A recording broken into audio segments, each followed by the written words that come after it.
Ooh, those look tasty. Chicky. So cute.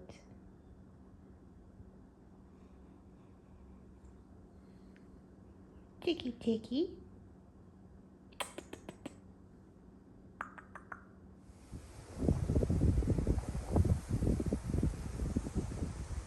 mean, nothing says fall like blue skies and rugs on the porch drying in the sunlight and the smell of leaves burning in the breeze and these skies. I mean, hey friends, so I wasn't planning on vlogging today, but Heidi from My Reading Life and I were working on the Book Naturalist book list for 2022, and very exciting. We've got a few classics on the list, so, and some backlisted books, a couple new ones. So I just had this burning urge to go to the used bookstore today and see if I can find any of the titles. So I can't not vlog that, right? I finished The Seed Keeper by Diane Wilson yesterday. This is the Book Naturalist for November. A few days behind per usual. Really enjoyed this. This is a solid read. And since I finished a book, I started a new one. So Heidi and Katie and I are reading, I don't know the name of it. The Scotsman, something about the Scotsman by Evie Dunmore.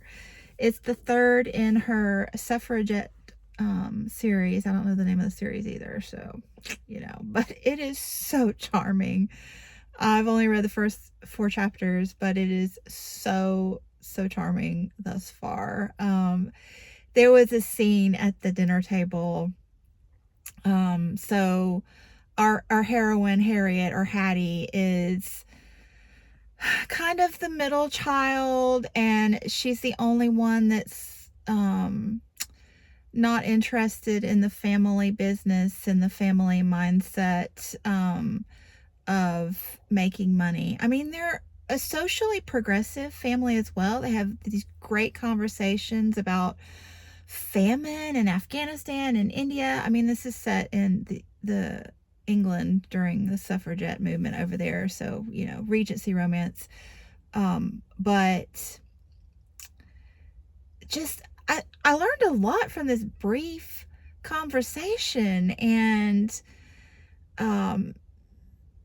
Evie Dunmore does a good job of sprinkling in a little bit of current social discussion, but in a way that's not strange to the time that this book is set in. So, for example, the mother is this, she describes herself as a lithe redhead and is proud that her girls have all inherited her gorgeous red hair, but not necessarily her build. So, she's making eyes at Hattie over the dinner table when Hattie reaches for a second roll. And she sets the stage so well, because I didn't even expect this to happen, but right after that little interlude, the brother grabs a roll himself and butters it. I'm like, yeah, typical. The guys can, eat all the rolls they want, but girls have to watch their carbs. But then later on in the conversation, he sweetly passes it under the dinner table to the sister. I mean, it was so cute. So yeah, I'm enjoying just these conversations between, all the siblings and the parents, and seeing how Hattie fits into her family dynamic, and how, she's off at college. Atypically, she's being allowed to study as a painter. So, she's, I guess, the stereotypical artsy one in a family of brainiacs, but she's a brainiac herself, but she's really into art. She knows so much about it. And she's, gotten into the suffragette movement, and her family doesn't know about that. So they don't realize that she also can have intellectual discussions. So she kind of feels like her childhood self at home, whereas she's grown since then out in the real world. And, she says she feels itchy in her own skin at home when she puts that old persona back on. I'm just really enjoying it. I guess you can tell. Her dude, they have great chemistry already. Just a very brief 5-minute interlude. But yeah, so what else was I going to tell you? Oh, so I'm going to the used bookstore. It's, I think, a 40-minute drive, 45 minutes. And I'm going to start The Wheel of Time. I don't know the name. Number 14. Yes, the final installment. And when you get to the last book of a series that's 14 books long, and each book is like 600 or 800 pages, it feels like quite an accomplishment. So I'm gonna do that, and let's just do the thing. Well, friends, you can see that I got, totally consumed while I was in the store and forgot to film, but it happens. Let's go get a snack. Pure Leaf will do in a pinch. Root beer for my angel baby.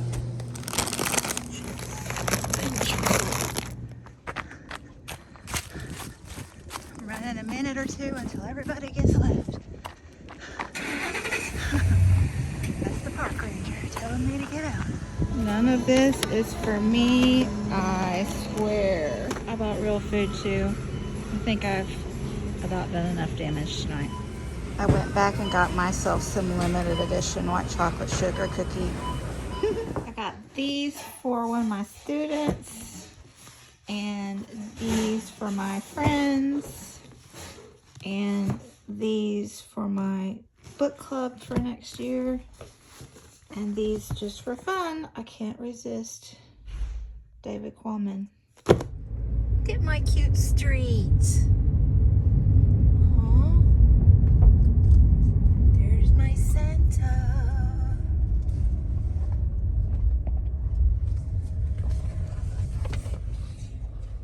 My vintage Santa.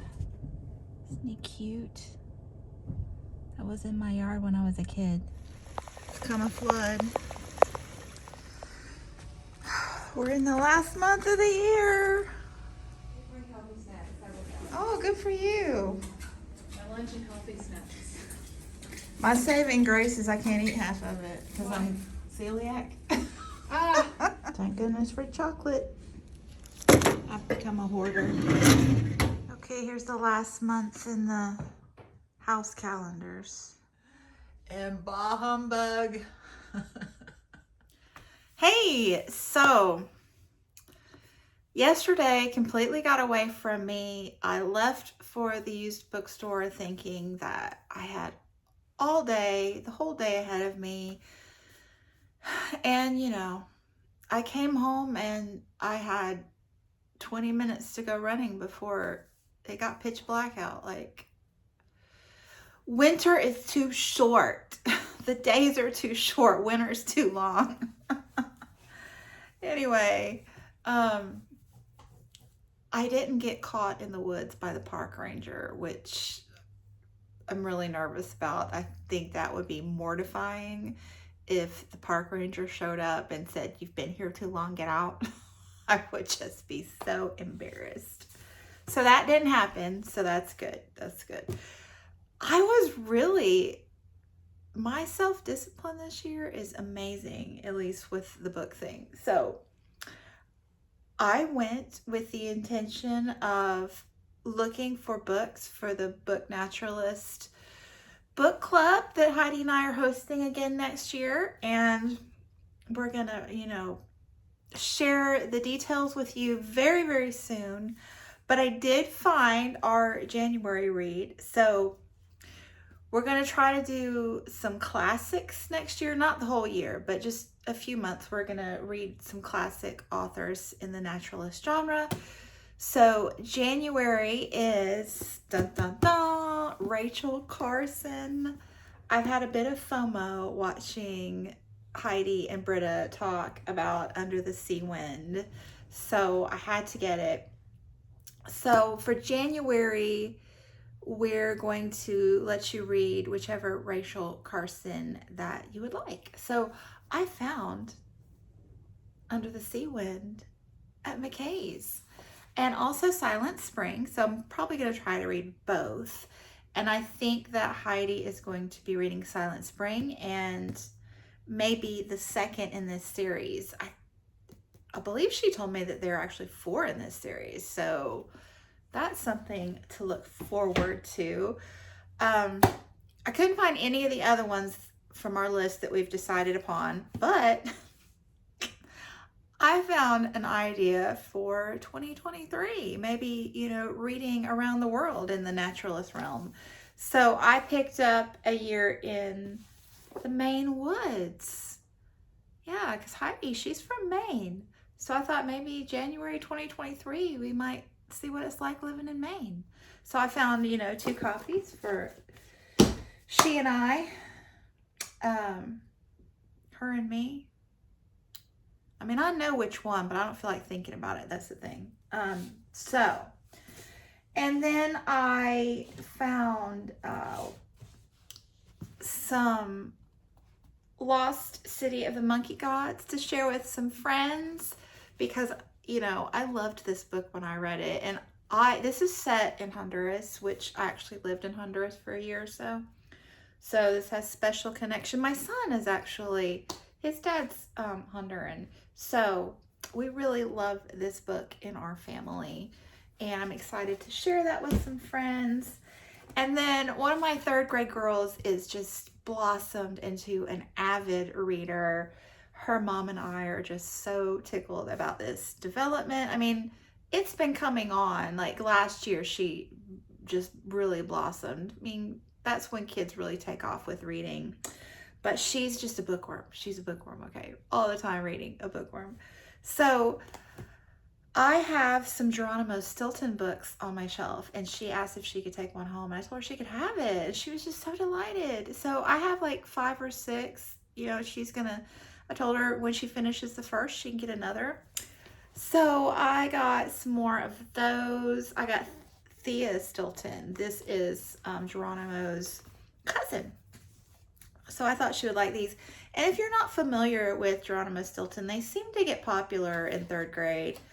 But they're chapter books with quite extensive text, but also nice illustrations and a lot of interest within the text itself. So kids really like it at that younger developmental age. So got some of those for her. And then I did have 2 impulse buys, but I don't think that's bad at all. I just randomly saw this in the, when I was getting Lost City of the Monkey Gods in the nonfiction novels section. I know Robert from Barter Hordes is just completely traumatized by that. I didn't make this section, but I enjoy perusing it. So I found Frying Plantain by, the sticker is on her name, Zalika Reed Benta. And I just saw this, I think last year, making the rounds on BookTube, and it really seems like something I would like. And then, your girl cannot resist a new David Quammen, new to me. So I got Monster of God. I don't have this on my shelf yet. And The Man-Eating Predator in the Jungles of History and the Mind. So love me some David Quammen. So yeah, I think I'll see if there's any other vloggy action later this afternoon, and then do a reading check-in before I upload this. So stay tuned. I think I'll go ahead and do my cookie kit. That'll be fun. Those are cute. So I didn't budget the icing well, and I'm just gonna eat this one. It's supposed to be a Santa, so it's awkward anyway. But the trees are super cute. I think the stockings are cute too. I'm gonna take a couple of those to my nurse friend at school who's gluten-free. I want to share my 2022 calendar while I'm in here. I got this from Rifle Paper Company, and I am so excited about it. It's perfect for me. Now I just need to find a little one for the kitchen. So this towel is very fitting. Funny story that. It wasn't you, was it, Moo Moo? 8 minutes till sunset. You can see it creeping up on the horizon back there. So I better wrap this up. Yep, gotta wrap this up before I lose the lighting. Sunset's at 4:30 in the afternoon in my part of the world these days. So anyway, yes, these cats, the two girls, are the baddest that I've ever had. So I've got the plumber coming this evening because I think there's a cat toy down the toilet. Yeah. Anyway, I'm already 25% through my romance novel. It is fabulous. I think, is it Evie Dunstan?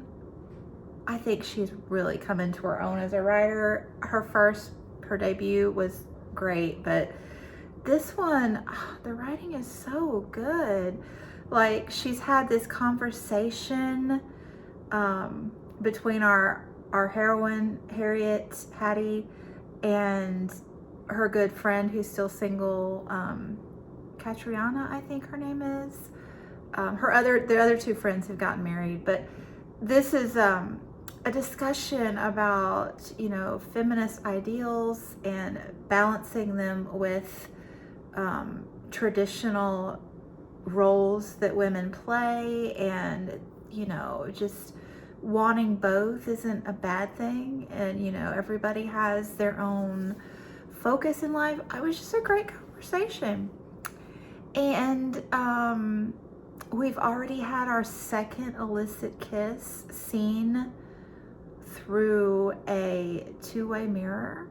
I know, scandal has ensued.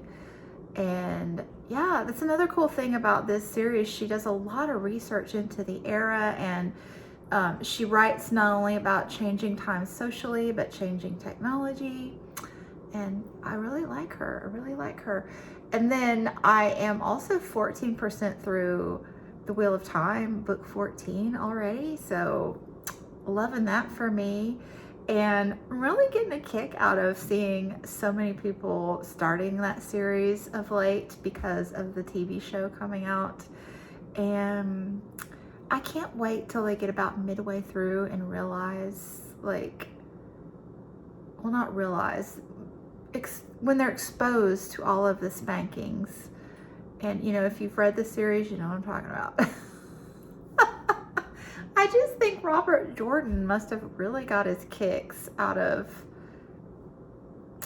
imagining women spanking each other. Like, I don't know if he's like actual experience with this, but his imagination seems to be focused on it.